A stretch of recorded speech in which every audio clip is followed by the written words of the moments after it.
A key NATO ally, Adel Al-Jubeir, the Foreign Minister of Saudi Arabia. He's here in Washington with me. I want to play a clip. This is John Kerry, you know well, the Secretary of State, speaking about what has happened in Turkey. Listen to this.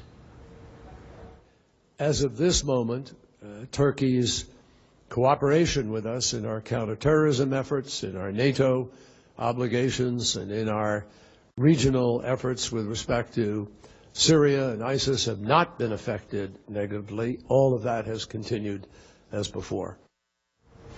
As of this moment, he says, are you worried that this disarray, if you will, this failed coup in Turkey is going to undermine this war against ISIS, for example, in Iraq and Syria? Not at all. I believe that the Turkish authorities will be able to restore order and stability in the country. It may take a little bit of time, but I have no doubt that Turkey will be able to overcome this. Saudi Arabia, like other countries in the region, you've had your own problems with Turkey in recent years. We have the best relations with Turkey today. We have very extensive cooperation in terms of security, counterterrorism, supporting the moderate Syrian opposition. We have extensive trade relations, and we have very strong political coordination between us and Turkey. How is this war against ISIS from the Saudi perspective unfolding? Because they seem to be losing some ground, but you see what has just happened in Nice. They're claiming responsibility for this horrible truck terror attack, killing 84 people, injuring so many more in Nice. Is this the new normal? Should we anticipate that ISIS, if in fact they really did inspire this attack, that we're going to see a lot more of this? I believe a lot of things can inspire a lot of people to do bad things. I don't believe that ISIS is gaining strength. I believe they're being defeated in Syria and they're being defeated in Iraq. The world is focused on dealing with this threat, and I believe, God willing, the world will be able to destroy this threat. What is Saudi Arabia doing to destroy ISIS? We are going after the men, the money, and the mindset. We are part of the international coalition. In fact, we are a founding member of the coalition against ISIS in Syria. We have arrested thousands of people in Saudi Arabia for recruiting, for trying to conduct terrorist operations. We have stifled many terrorist attacks in the Kingdom of Saudi Arabia, and we continue to go after them and those who support them and those who justify them. How much of a threat is ISIS to the stability in Saudi Arabia, the kingdom there? They are a threat to the security and the well-being of our people, like any other terrorist organization. But are they going to succeed in Saudi Arabia? No. We are determined to crush them, and God willing, we will. Does ISIS have strongholds in Saudi Arabia right now? Not at all. They have a small number of people. We've seen some terror attacks there. It doesn't take much to have terrorist attacks. Saudi Arabia is a country of 30 million people, and if you have a few hundred that might sympathize with ISIS, or even a few thousand, that does not a country make. They will be defeated. We have taken robust action against them. We will continue to do so, and we will rid our country of this scourge. You've been severely criticized by some human rights groups for what you're doing in Yemen right now. I believe that these reports are based on inaccurate information. Saudi Arabia is committed to the well-being of Yemen and the Yemeni people. We are the largest single provider of humanitarian assistance to Yemen. We are very careful in coordinating with international organizations the supply of relief efforts in Yemen. We believe that the reports that come out from time to time about what the coalition in Yemen may or may not be doing are not based on very accurate information. Because the reports suggest that the collateral damage, the civilians who have been killed in your airstrikes, for example, have been enormous. We take issue with this.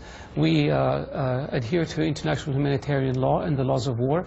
We are very careful when it comes to the selection of targets. We are very careful when it comes to assessing the damage that is done. We review those operations on a continuing basis to avoid and to minimize civilian casualties.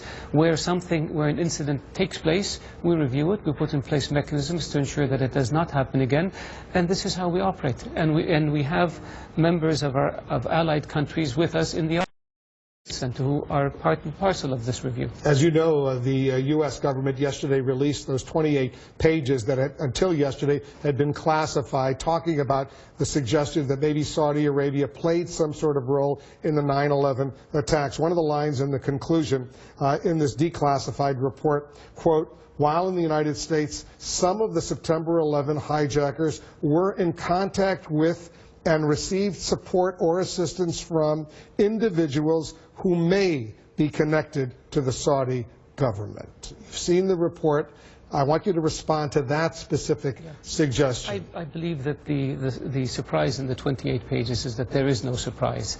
The 28 pages was very clear in stating that what is here has not been vetted, what is here has not been investigated.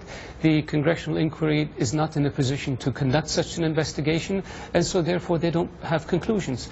The FBI and the CIA reviewed this, the 9/11 Commission reviewed this, they all did extensive investigations. The conclusions they came out with is that no Saudi government involvement and no involvement by Saudi government officials in the events of 9/11. But there was one Saudi diplomat in San Diego that was in contact with 2 of the 19 hijackers. He was investigated and he was interviewed, and no links were established between him and them. What I find surprising, Wolf, is that for 13 years, people have said, people like Senator Bob Graham from Florida, who led this inquiry, have said that the 28 pages have damning evidence regarding Saudi Arabia's complicitness in 9/11 for 13 years.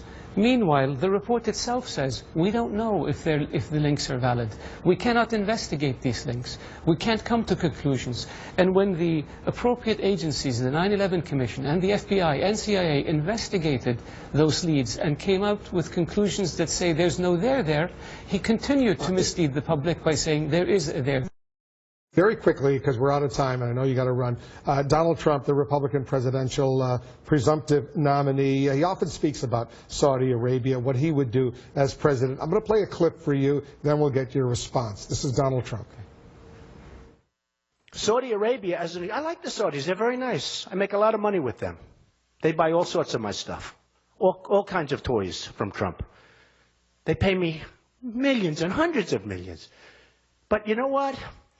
They make $1 billion a day, folks. And whenever they're in trouble, our military takes care. You know, we get nothing.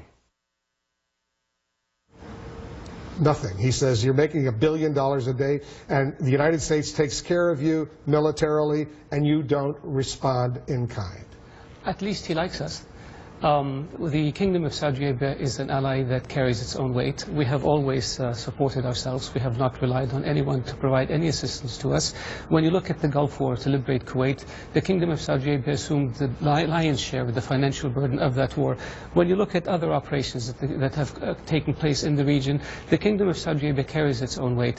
I believe that when people are in office and the campaign is over and they have access to the facts and access to intelligence briefings, I believe that their views and their opinions are going to reflect the reality of the relationship, not the sound bites that may take place from time to time. He likes you. You like him? He provides great products, and people enjoy and buying them and living in them. Adel Al-Jubeir is the Foreign Minister of Saudi Arabia. Welcome to Washington. Thank you.